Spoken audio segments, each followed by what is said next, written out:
Frère Peter, je suis bloqué. Je veux voir ma fille. Cela fait longtemps que je n'ai pas de nouvelles d'elle. Son téléphone est injoignable et elle n'appelle pas. Je commence à m'inquiéter. Je ne sais pas si elle va bien. S'il vous plaît, j'ai besoin de votre aide. Je ne sais pas où elle habite, et je ne crois pas connaître quelqu'un qui le sache. Vous devriez peut-être demander à quelqu'un d'autre. Non, frère Peter, ce n'est pas le problème. Je sais où elle habite, mais je n'ai pas de moyen de transport pour y aller. Aidez-moi, s'il vous plaît. Madame, je vous en prie. Je n'ai pas d'argent, vous savez, la situation de notre pays. Oh non. Que faire maintenant? Je dois savoir si ma fille va bien. Frère Pierre, en qui j'avais placé tous mes espoirs, m'a déçu. Madame, tout va bien? Mon frère, je ne vais pas bien, je ne te mentirai pas. Je veux voir ma fille. Je ne dors plus à cause d'elle, mais je n'ai pas d'argent pour le transport. D'accord, je comprends. Alors, quel budget prévoyez-vous? Il me faudra au moins $300 pour y aller, je suis sûr qu'une fois que je l'aurai vue, elle me donnera de l'argent pour revenir. Très bien alors. Prends 5 cents et achète-lui du pain. Quoi? Que Dieu vous bénisse. Merci beaucoup. Ce frère Henri, pour qui se prend-il? Il donne comme s'il imprimait de l'argent, mais je ne pense pas qu'il soit riche. En fait, je ne crois pas qu'il ait d'argent, si on demandait aux riches de se manifester. Pourtant, il donne comme s'il en avait à revendre. Qu'est-ce qu'il espère y gagner? Il commence à m'agacer. C'est comme ça que j'ai refusé de donner à un homme l'autre jour. Il l'a aidé, et l'homme le remerciait comme s'il était Jésus, mort pour nous. Qu'a-t-il fait simplement parce qu'il a réussi à me rendre ce que je considérais comme de la monnaie? Bref, je vais d'abord observer. Veuillez vous dépêcher pour pouvoir voir votre fille et lui transmettre mes salutations. Je vais. Je vais continuer maintenant. Merci, Père, tu es vraiment un Dieu fidèle.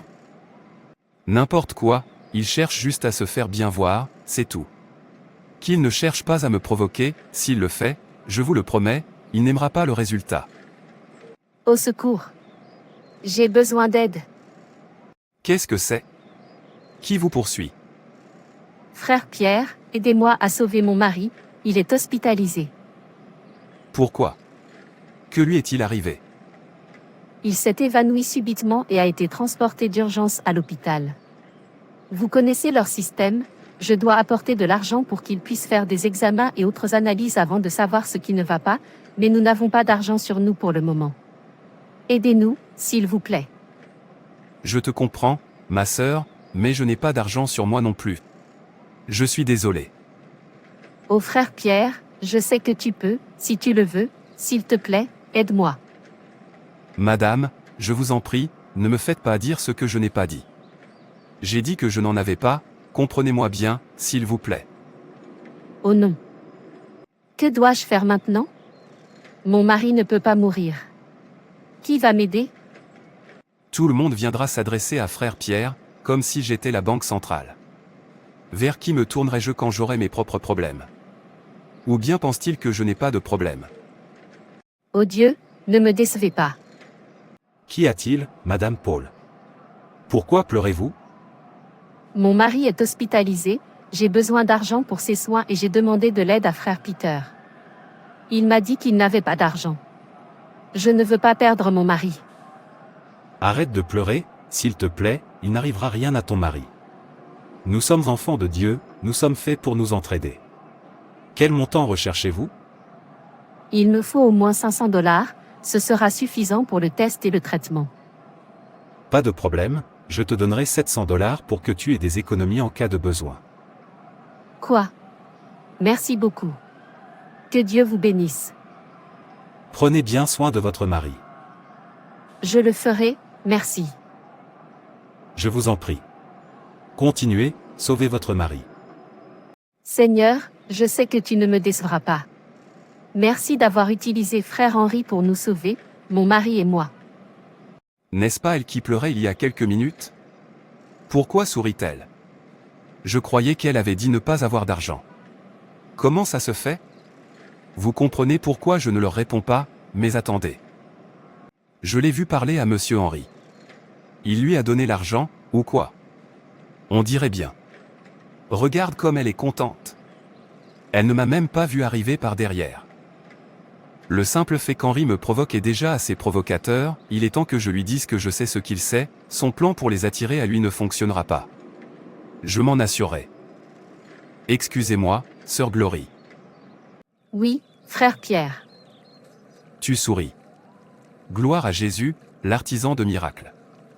Je sais qu'il l'a fait pour ton mari, il est rétabli, n'est-ce pas? Oui, il le fera, il a déjà commencé. Il se sert de frère Henry pour lancer son œuvre, et je sais qu'il la terminera. Ah, il t'a donné l'argent. Mon frère, c'est l'œuvre de Dieu. Je ne m'y attendais pas, mais Dieu a agi par son intermédiaire. Je suis très heureux. Il ne m'a pas seulement donné l'argent, il m'a donné $700 de plus. Oh non, je l'ai dit. J'ai dit qu'Henry avait un plan. Alors il lui a donné l'argent. Qu'est-ce qu'il essaie de prouver? Qu'il est quelqu'un de bien ou quoi? C'est ainsi qu'il se déplace pour aider les gens, que ce soit pour monter ou descendre. Il veut passer pour quelqu'un de bien et me faire passer pour une méchante. Sinon, comment aurait-il pu lui donner autant d'argent sans raison? Et ce n'est pas qu'elle, il est tout ceux qui ouvrent la bouche. Qui fait ça? Si je fais taire cet homme, plus personne ne me considérera comme un être humain, d'accord? Il veut qu'on le voie comme quelqu'un de bien, pas vrai? Il verra bien, il ne me connaît pas.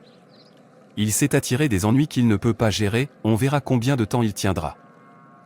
Frère Pierre, permettez-moi de me précipiter à l'hôpital pour que le médecin puisse commencer leur traitement.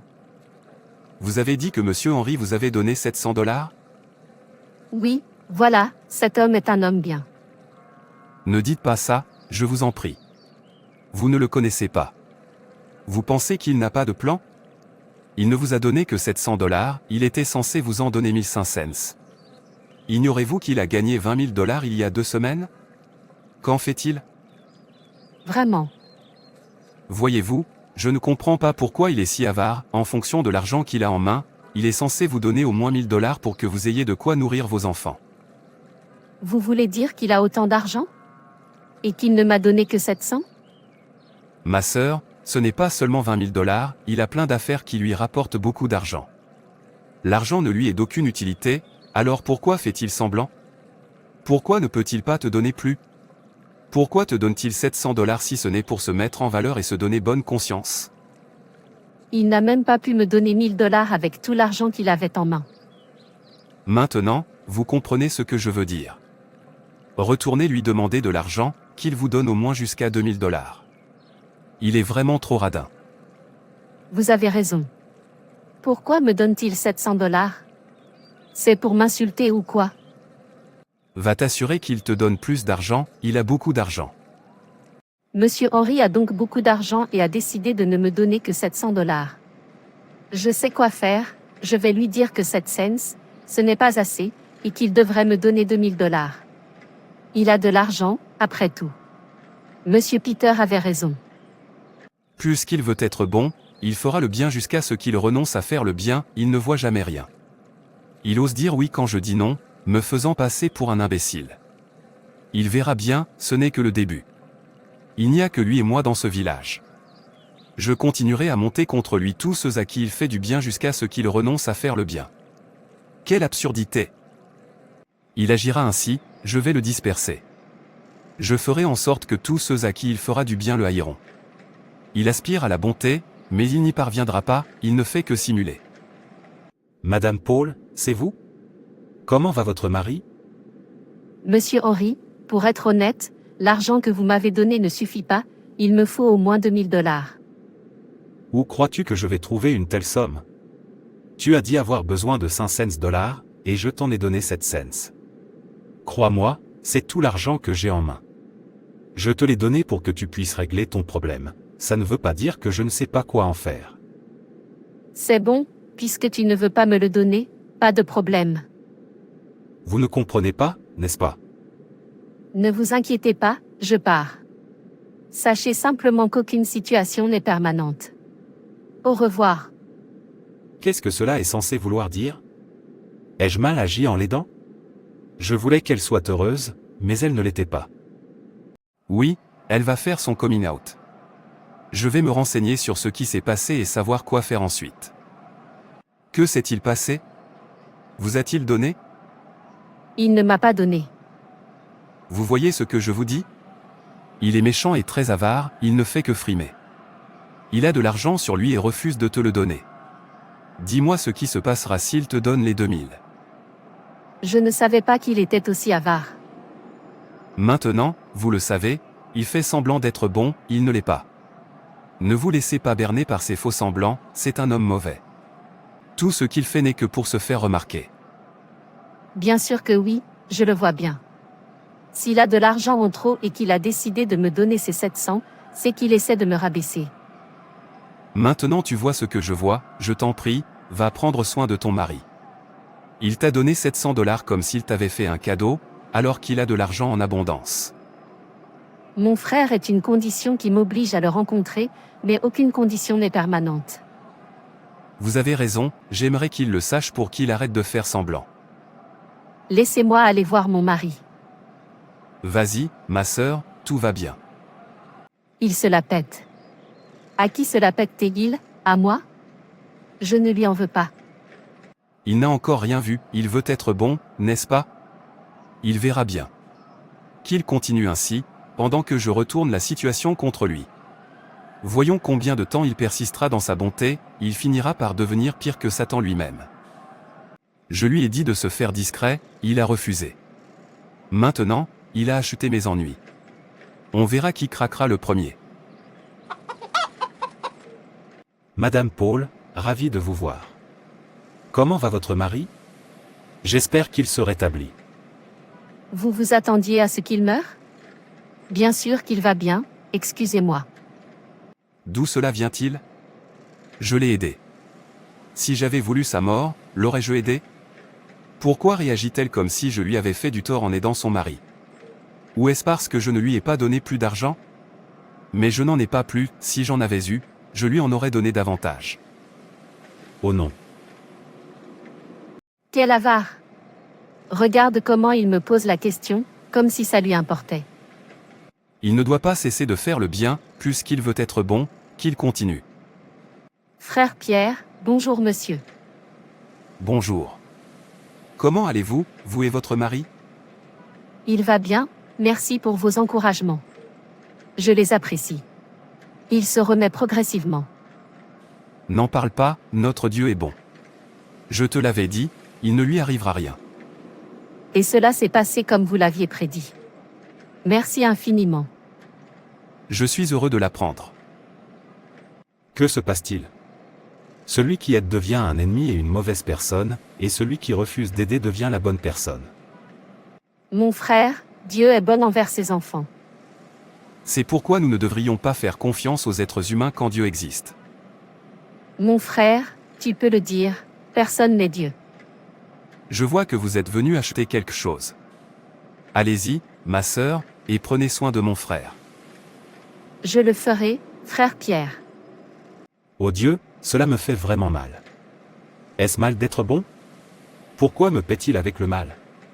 Je sais que je n'attends rien en retour, mais je ne m'attendais pas à cela non plus. Ai-je mal agi en essayant d'aider? Ta parole dit dans la première épître de Jean, chapitre 3, versets 17 et 18, si quelqu'un possède les biens de ce monde et voit son frère dans le besoin, et qu'il lui ferme son cœur, comment l'amour de Dieu demeure-t-il en lui? Petits enfants, n'aimons pas en parole ni en discours, mais en acte et en vérité. J'essaie seulement d'obéir à tes paroles, mais cela me fait souffrir. Que dois-je faire?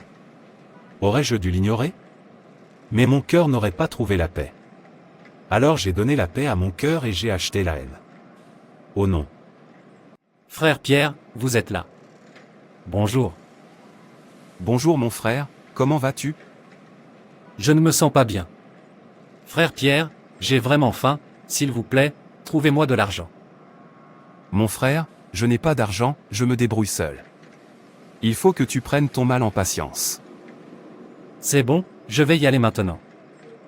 Vas-y, mon frère. Je sais ce que je dois faire, je vais endurcir mon cœur et dire non, puisque c'est ce qui les rend heureux. Oh, frère Henri, vous êtes là. Oui, je suis venu acheter quelque chose. Comment allez-vous?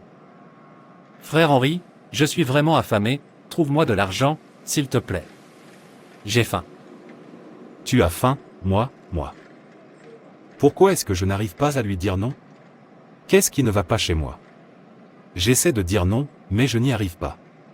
Comment dire non à quelqu'un qui dit avoir faim alors que j'ai les moyens de l'aider? La parole de Dieu dit dans Hébreux 13, verset 16, « N'oubliez pas de faire le bien et de partager vos biens, car de tels sacrifices sont agréables à Dieu. » Mais j'ai toujours peur qu'il me haïsse ensuite, comme les autres. Ô Dieu, aide-moi. Je ne veux pas te désobéir, je ne veux pas être haï pour faire le bien. Beaucoup me haïssent déjà pour le bien que je leur fais. Je crois que je dois l'ignorer, c'est le seul langage qu'ils respectent. Frère Henri, vous ne dites rien, s'il vous plaît, aidez-moi, j'ai faim. Une bonne personne? Je sais qu'il fera semblant d'être gentil. Il veut que tout le monde le voie comme une bonne personne et me voie comme une mauvaise. Ça n'arrivera pas. Qu'il observe et qu'il voit. Tu dis avoir faim, et je n'ai pas assez d'argent sur moi, j'ai 100 $. Est-ce que ça te suffit? Bien sûr, 100 $ suffisent largement. Dieu merci, cela peut t'aider, alors, prenez-le. Merci beaucoup. J'apprécie. Je vous en prie. Je l'ai dit. Qu'est-ce qu'il essaie de prouver? Je déteste les gens qui se prétendent bons. De toute façon, il fait semblant, et je vais continuer à le lui faire regretter. Mais je suis heureuse de l'avoir aidé. Au moins, mon cœur est en paix. Excusez-moi, je vous ai vu demander de l'aide à Henri. Vous a-t-il aidé? Oui, il l'a fait, au moins, ça aidera beaucoup. J'espère qu'il vous a donné jusqu'à 1000 $. Quoi, une telle somme? Non, il m'a donné 100 $. Quand je dis aux gens que cet homme est trop avare, ils vont croire que je plaisante. Savez-vous qu'il a gagné 20 000 $ il y a 2 semaines? Qu'est-ce qu'il fait de tout cet argent s'il ne peut pas aider son prochain? Vraiment, je ne savais pas. Maintenant tu le sais, retourne lui demander de t'aider. 100 $ ne te seront d'aucune utilité, il devrait t'aider à créer ton entreprise. Qu'il arrête d'être mesquin et avare tout en faisant semblant d'être bon. S'il veut vraiment être bon, qu'il t'aide à créer ton entreprise. Vous avez raison, je n'aurais jamais cru qu'il avait autant d'argent et qu'il faisait semblant de ne pas en avoir. Vous voyez maintenant à quel point il est malhonnête, comment peut-il vous donner seulement 100 $? Il devrait vous en donner au moins 500, même s'il ne veut pas vous aider. Tu sais quoi? Je vais retourner vers lui. Oh oui, il devrait continuer à faire le bien. Frère Henri. Tu m'as suivi. Oui, j'ai besoin de votre aide. J'ai besoin d'argent pour développer mon entreprise, 1000 $ me suffiraient. Vous me demandez si j'en ai un autre? Veuillez prendre soin de celui que je vous ai donné. Que vais-je faire? Un mendiant n'a pas le choix. Tout ira bien, nous y arriverons tous. Au revoir. N'avais-je pas dit qu'en l'aidant, je m'attirais encore plus de haine? Pourquoi, dès que je fais du bien, les gens se sentent-ils offensés? La plupart du temps, ils deviennent jaloux à l'extrême et font tout pour me détruire. Est-ce là mon destin? A-t-il accepté de vous aider? Il a dit que c'était tout ce qu'il avait. Je te l'avais dit, il est vraiment avare et méchant. Dis-moi ce qu'il fait de tout l'argent qu'il a. D'ailleurs, sais-tu pourquoi il t'a donné les 100 $? C'est juste pour frimer. Je ne le blâme pas, je me blâme moi-même d'être allé le voir. Mon frère, ne fais pas attention à lui, peu importe ses manières, nous savons qu'il fait semblant. Ne te laisse pas avoir. Merci de m'avoir ouvert les yeux, je ne savais pas qu'il était comme ça. Voyez-vous, je soupçonne qu'il fait tout cela pour une raison quelconque, mais nous ne le permettrons pas. Je suis là pour vous soutenir, il ne peut pas nous tromper. Peter, qui aurait cru qu'il tomberait si bas? Je croyais que c'étaient les femmes qui colportaient des rumeurs. Maintenant, ce sont les hommes qui en colportent plus que les femmes. C'est vraiment la fin des temps. Mon frère, nous savons ce qu'il sait, et quoi qu'il prévoit, cela n'arrivera pas. Bien sûr que non, nous le surveillons. Je vous en prie, continuez, nous ne sommes pas des imbéciles. D'accord, mon frère, je rentre chez moi maintenant. Je lui ai dit qu'il ne pouvait pas me défier, je suis trop sale pour jouer à des jeux. Ce n'est que le début. Il a de l'argent en trop et a décidé de me donner seulement 100 $ pour faire bonne figure. Pas de problème, on vous surveille. Je le surveille. Quel que soit le stratagème qui le pousse à bien se comporter, je ferai en sorte qu'il n'y parvienne jamais. Je sais qu'il agit ainsi pour obtenir quelque chose, et tant que je serai impliqué, ça ne marchera pas. Je le surveille de près. Absurde. Regardez-le. Victor, comment vas-tu? Bien sûr que je vais bien, excusez-moi. Sommes-nous en conflit? Qu'est-ce que c'est encore? Ô Dieu, endurcis mon cœur. Je veux être mauvais. Aide-moi. L'amour n'est pas pour moi, cela finit par me susciter de la haine. Presque tout le monde m'a détesté, et qu'est-ce que je leur ai fait? Rien, si ce n'est leur témoigner de l'amour. Bien, nous n'en sommes qu'aux prémices. Voyons combien de temps vous tiendrez. Vous n'avez encore rien vu.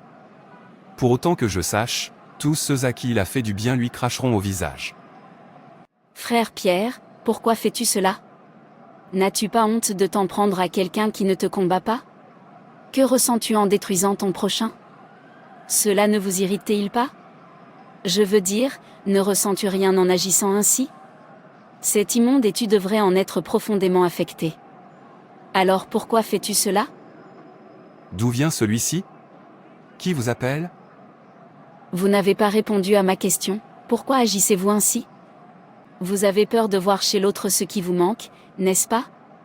Vous craignez de laisser ce qui vous manque venir d'autrui, c'est pourquoi vous préférez vous tourner vers un instrument des ténèbres et entraver l'amour de Dieu chez quelqu'un, car vous ne le possédez pas en vous.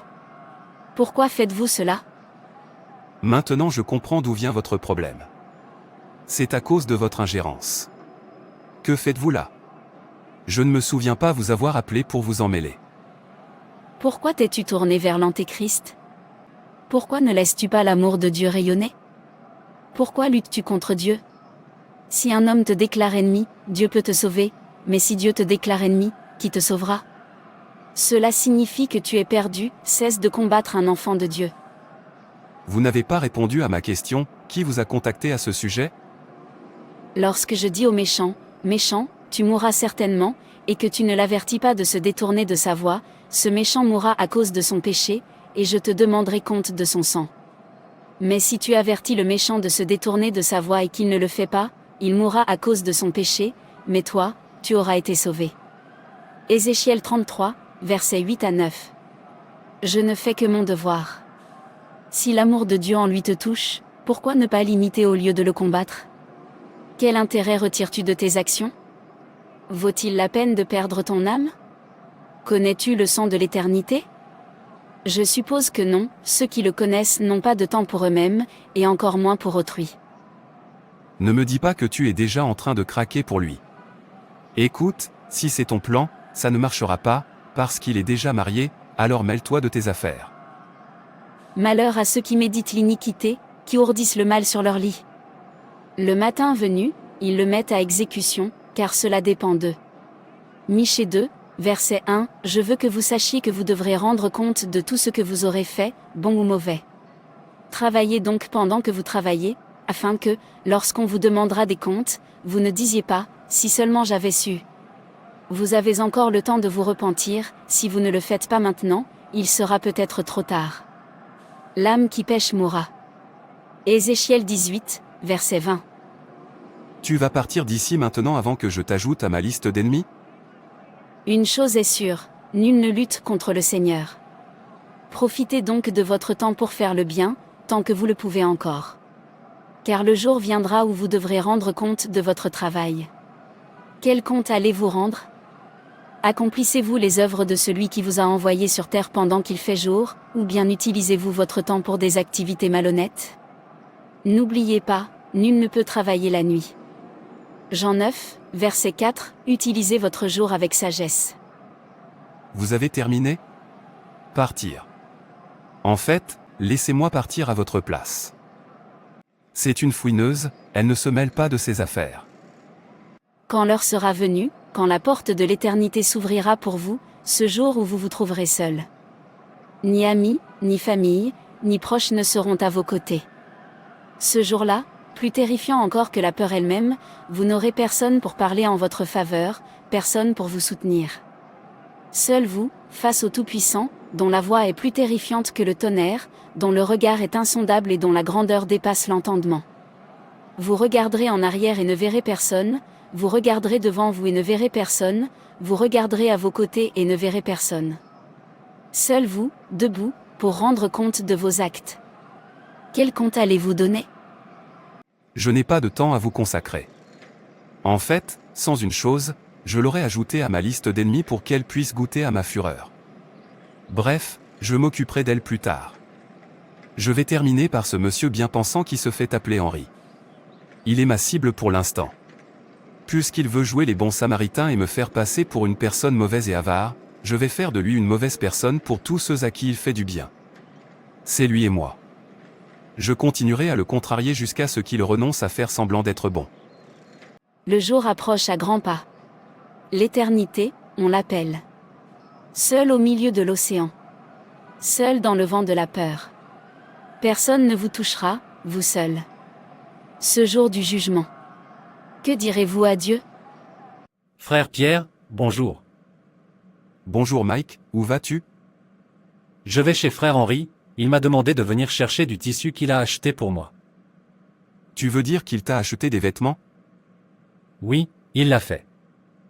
Que vas-tu faire de ces vêtements ? Celui que tu portes n'est pas en tissu. Pourquoi ne te donne-t-il pas d'argent pour t'acheter une voiture, ou ne t'en achète-t-il pas une ? Je ne comprends pas pourquoi ce frère Henri est si avare et méchant. Sais-tu qu'il possède 10 boutiques remplies de marchandises et qu'il a quand même gagné 30 000 $ la semaine dernière ? Que fait-il de tout cet argent ? Vraiment, êtes-vous sûr de ce que vous dites ? Mon frère, tu ne connais rien de ce frère Henri, c'est un imposteur, il fait toujours semblant d'être bon. S'il était vraiment bon, pourquoi ne pourrait-il pas t'acheter une voiture ? À quoi va vous servir le tissu ? Il cherche juste à se faire remarquer. Vous avez raison, au lieu de ce tissu, il aurait dû m'acheter une voiture, comme vous l'avez dit. Maintenant, vous voyez ce que je vois. D'ailleurs, vous savez quoi ? Une fois sur place, demandez-lui de vous donner de l'argent pour développer votre entreprise, il devrait au moins faire ça. Tu as raison. Il veut être bon. Quelle absurdité ! Il fait ça pour qu'on le dise bon, mais ça ne marchera pas tant que Peter sera impliqué. Je continuerai à retourner sa bonté contre lui. Il ne voit jamais rien. Qu'il se fasse discret, je vous en prie. Il ne pourra jamais me berner. Frère Pierre a raison, à quoi me servira un vêtement ? Ce dont j'ai besoin, c'est d'argent pour mon commerce. S'il ne peut pas me donner d'argent pour mon commerce, alors tout le reste qu'il me donnera ne me servira à rien. J'attends toujours, même s'il le lui donne, je continuerai à manipuler le garçon jusqu'à ce qu'il comprenne que tout ce qu'il fait pour lui ne sert à rien. Ne suis-je pas à nouveau Pierre ? Bien sûr que je suis toujours Peter. Il voudrait répondre bonne personne, mais ce ne sera pas le cas. Frère Henri, je suis là. Oh Mike, tu es venu. Oui, mais je suis venu pour que vous m'aidiez dans mon entreprise. J'ai besoin d'argent pour développer mon activité, plutôt que ces vêtements, je préférerais que vous m'aidiez dans mon entreprise. Très bien, si c'est ce que vous voulez, pas de problème, je vous donnerai ce que j'ai. Voici 1 000 $, c'est tout ce que je peux me permettre pour le moment. D'accord, merci. Je vous en prie. Waouh, il m'a donné 1 000 $. Je suis tellement reconnaissant. Il arrive. Pourquoi est-il si content ? J'espère que ce n'est pas lui qui l'a donné. De toute façon, je sais ce que je dois faire. Mike, par ici. Frère Pierre. Vous a-t-il donné ? Oui, frère Pierre, à ma grande surprise, il m'a donné 1 000 $. Franchement, que représente 1 000 $ pour votre entreprise ? Il est censé vous en donner 3 000. Savez-vous combien d'argent il possède ? Que fait-il de tout cet argent ? D'ailleurs, pourquoi avez-vous accepté ces 1 000 ? N'est-ce pas une insulte ? Retournez le voir et demandez-lui de compléter la somme à 3 000. En réalité, même s'il vous donne 3 000 $, il ne vous a rien donné. Vous savez quoi ? Je ne pense pas qu'il soit nécessaire de le supplier. Pour qui se prend-il ? S'il voulait vous aider, il aurait dû le faire quand vous êtes venu le voir. Il voulait que tout le monde se prosterne devant lui, il se prend pour un grand patron. Vous avez raison, je n'irai plus jamais le voir. Maintenant vous comprenez, veuillez rentrer chez vous et vous reposer. À la prochaine. Au revoir, mon frère. Très bien, il fait semblant, il n'est pas bon, il prétend juste, il peut faire semblant avec les autres, mais pas avec Peter. Un enfant qui dit que sa mère ne dort pas, il ne dormira pas non plus. Et puisqu'il a décidé de me faire passer une nuit blanche et de me donner une crise cardiaque, je ferai en sorte qu'il ne dorme jamais non plus. Absurde. Ces cyclistes ne sortent pas. Mike, tu vas sortir. Où sont donc passés tous ces cyclistes? Mike. Je dois partir d'ici, s'il vous plaît. Mais je n'ai jamais eu de problème avec lui. Comment se fait-il qu'il me déteste soudainement? Qu'est-ce qui se passe? J'en ai assez.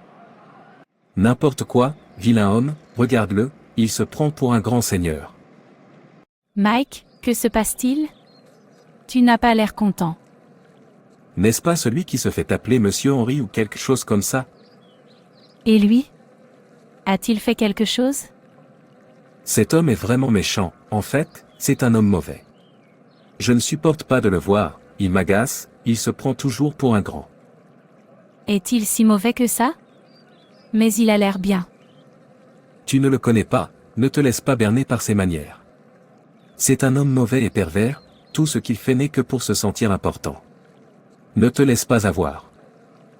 Vraiment, rien d'étonnant. Dieu merci, je le sais maintenant. Je m'en vais, à la prochaine. Nous ne croirons pas à son jeu d'acteur, c'est un homme méchant qui se prend pour un grand patron, qui agit comme si rien ne lui ressemblait, absurde. Frère Henri, bonjour. Bonjour ma sœur. C'est un homme mauvais, ne vous laissez pas impressionner par ses faux-semblants. Ne voyez-vous pas qu'il se prend pour un grand homme? Vraiment? Il se prend pour un grand? Absurde. Bonjour voisin. Homme méchant. Regardez-le, c'est absurde. Oh non, ce sont tous ceux à qui j'ai fait preuve de bonté. Pour qui se sent-il trop grand? Absurde. Qu'est-ce que c'est que tout ça? Que ai-je fait pour mériter tant de haine? Est-ce parce que je leur témoigne de l'amour? Oh non, j'en ai assez, c'est fini. Assez de ces bêtises. Je ne veux plus jamais les revoir. Regardez qui arrive, Monsieur Bon. Monsieur Henri. Sors de ma vue. Monsieur Bon est devenu mauvais, il a fini par se joindre à moi. Je croyais qu'il disait être bon. Quelle absurdité! Ces gens sont vraiment bizarres, je ne veux voir aucun d'eux, ils sont insupportables. Je les déteste. J'ai envie d'étrangler quiconque s'approche de moi. Ils ne méritent aucun amour. Frère Henri, je vous appelle. Qu'est-ce que c'est? Parlez. Vous me faites perdre mon temps, s'il vous plaît. J'ai besoin. Je n'ai pas, veuillez partir. Je n'ai pas fini de parler. Je t'ai dit de dégager de ma vue et d'arrêter de me déranger. Je n'ai pas envie de ça, laisse-moi tranquille. Je l'ai dit, Dieu merci, ils voient maintenant de leurs propres yeux qu'ils faisaient semblant. J'en ai maintenant la preuve. Je les hais, mon cœur les hait. Qu'est-ce que je leur ai fait? Pourquoi m'insultent-ils pour ma bonté? Je ne fais que leur témoigner de l'amour. Que ai-je reçu en retour? De la haine. Monsieur Henri, ne vous inquiétez pas, c'est exactement ce que votre ennemi Pierre souhaite. Il veut vous détourner de l'amour de Dieu et vous rendre amer. Ne le laissez pas gagner. Cessez de vous soucier des réactions des autres, vous n'agissez pas pour eux, mais pour Dieu, et c'est Dieu qui vous récompensera, pas eux. Je ne veux rien entendre de tout ça. Pourquoi écouteraient-ils Pierre contre quelqu'un qui leur témoigne de la bonté? En fait, je ne veux plus les voir. Je ne ferai plus jamais de bien à personne. Les humains sont mauvais, ils méritent le mal, et c'est ce que je leur infligerai. Alors, quelle est la différence entre vous et l'ennemi? Si l'amour de Dieu en vous disparaît à cause de l'ennemi, qui êtes-vous donc? Quelle marque portez-vous? Qu'est-ce qui fait de vous un enfant de Dieu s'il n'y a pas d'amour en vous? Car l'Écriture dit, celui qui n'aime pas n'a pas connu Dieu, Car Dieu est amour, 1 Jean 4.8. Si l'amour est absent, alors la nature même de Dieu est absente, car l'amour est la preuve de la présence de son esprit en nous. Sans amour, la foi n'est que vaine parole. Sans amour, le service n'est qu'un devoir vide. Sans amour, la prière n'est que bruit sans puissance. L'amour est le sceau de la filiation, la marque qui distingue les enfants de Dieu des enfants du monde. Jésus lui-même a déclaré, « À ceux-ci tous reconnaîtront que vous êtes mes disciples, si vous avez de l'amour les uns pour les autres. » Jean 13.35. Ce ne sont ni les titres, ni les rituels, ni les apparences qui comptent, mais l'amour. L'amour est la preuve. L'amour est le fruit. L'amour est le témoignage. Alors, s'il n'y a pas d'amour en vous, comment pouvez-vous vous réclamer du nom du Christ?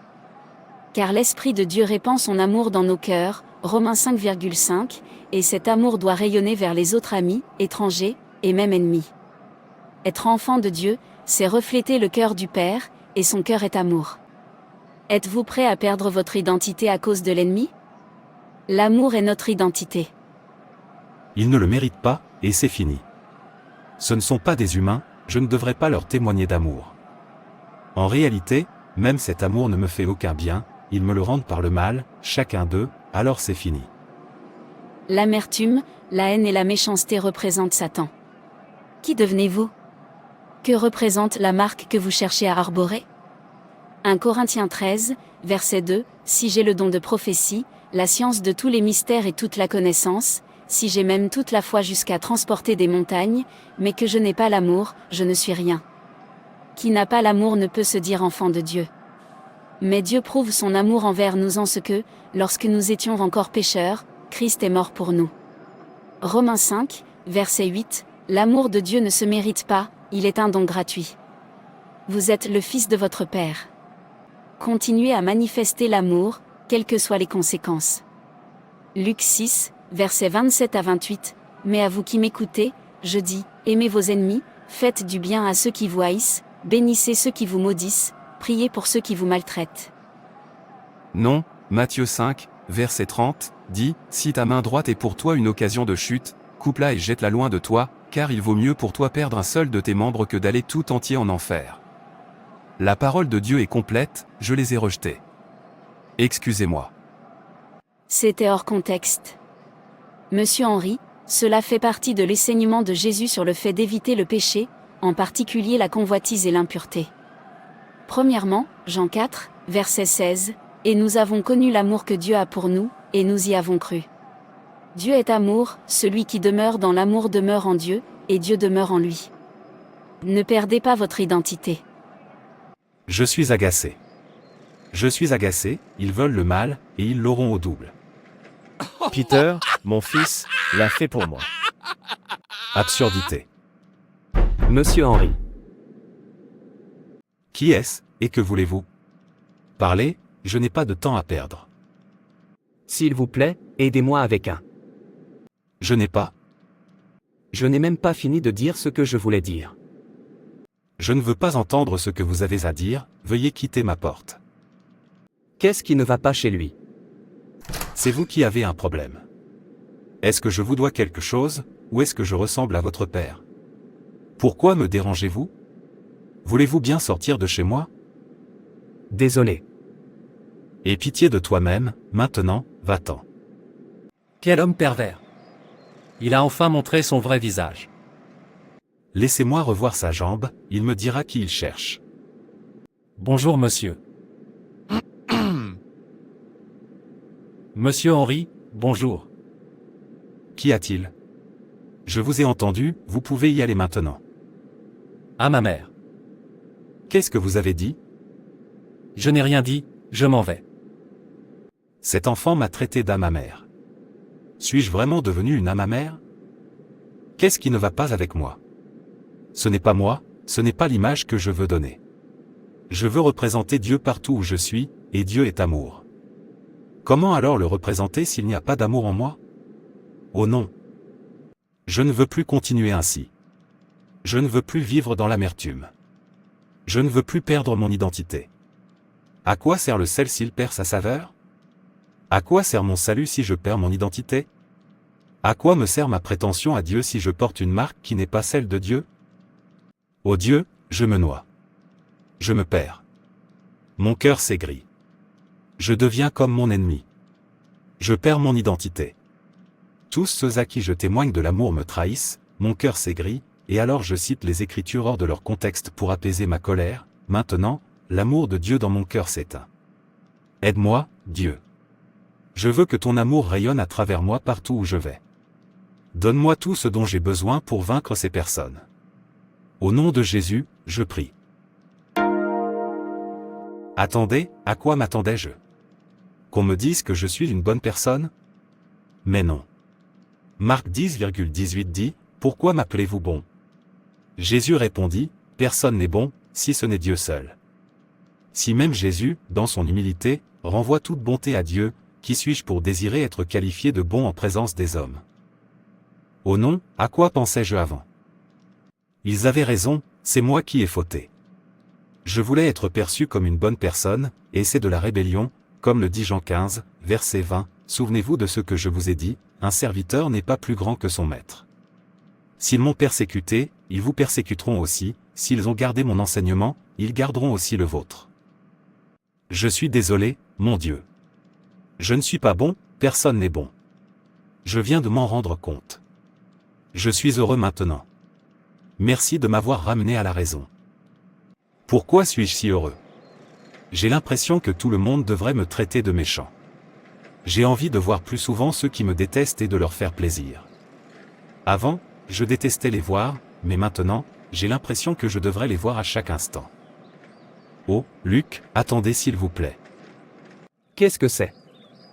Comment allez-vous aujourd'hui? Quoi, je veux dire, je suis heureux de vous voir, n'hésitez pas à me demander de l'aide si besoin. Qu'est-ce qui ne va pas chez lui? Pourquoi sourit-il? Il aurait dû devenir plus qu'une âme amère depuis longtemps. Pourquoi sourit-il encore? Je double l'amour de Dieu en moi. Mon Dieu est amour. Je suis amour.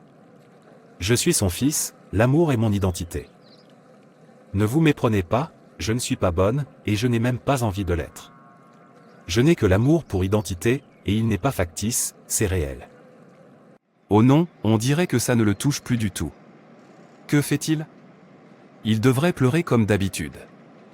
Que faire d'autre? Je suis en train de perdre. Je suis en train de perdre. Rejoins-moi, frère. Notre Dieu est amour, représentons-le. Je suis un vainqueur. Merci, Jésus. Es-tu fatigué? L'amour de Dieu habite-t-il encore en toi, ou l'as-tu rejeté? Quelle identité portes-tu désormais? Est-ce celle de Satan ou de Dieu? Y as-tu réfléchi? À qui ressembles-tu? Dieu ou Satan? Quelle marque portes-tu? Qui représentes-tu là où tu es, Jésus ou Satan? Es-tu tombé, ou tiens-tu encore debout? Qui l'emporte dans ta vie? Dieu ou Satan? Examine-toi encore. Il existe un trésor dans la vie que personne ne peut voler, qu'aucune tempête ne peut emporter, et qu'aucune obscurité ne peut éteindre, l'amour de Dieu. Ce n'est pas un don fragile qui dépend des circonstances. Il est éternel, inébranlable et offert gratuitement à chacun de nous. Le monde tentera de nous distraire, de nous décourager, et parfois même de nous convaincre que nous sommes indignes de cet amour. On se moquera peut-être de notre foi, les épreuves mettront notre force à l'épreuve et le doute s'insinuera dans notre esprit. Mais souviens-toi de ceci, rien ni personne ne peut nous séparer de l'amour de Dieu. Lorsque tu t'accroches à son amour, tu portes la paix dans le chaos, l'espoir dans le désespoir et la force dans la faiblesse. Son amour vous rappelle que vous êtes choisis, précieux et jamais seul. Laissez quelqu'un vous enlever cela, c'est renoncer à votre plus grande source d'identité et de force. Alors, tenez bon. Enracinez votre cœur dans ses promesses. Lorsque des voix négatives s'élèvent, couvrez-les de la vérité que l'amour de Dieu est éternel. Face aux épreuves, rappelez-vous que son amour est plus fort que toute douleur. Et lorsque vous vous sentez faible, souvenez-vous que le Créateur de l'univers vous appelle son enfant bien-aimé. L'amour de Dieu n'est pas seulement quelque chose que nous recevons, c'est quelque chose que nous vivons. Partagez-le avec bienveillance, reflétez-le par le pardon et rayonnez de courage. Car lorsque vous vivez dans son amour, vous inspirez les autres à le découvrir aussi. Alors aujourd'hui, je vous exhorte, protégez cet amour farouchement. Ne laissez ni les paroles, ni les actions, ni les doutes de quiconque vous le voler. Marchez avec assurance, sachant que l'amour de Dieu est votre bouclier, votre ancre et votre couronne. Accrochez-vous car c'est la seule chose qui vous rend véritablement invincible. Merci d'avoir regardé. N'hésitez pas à vous abonner, à aimer et à partager. Que Dieu vous bénisse. Et souvenez-vous, Jésus vous aime vraiment, ne le faites pas attendre.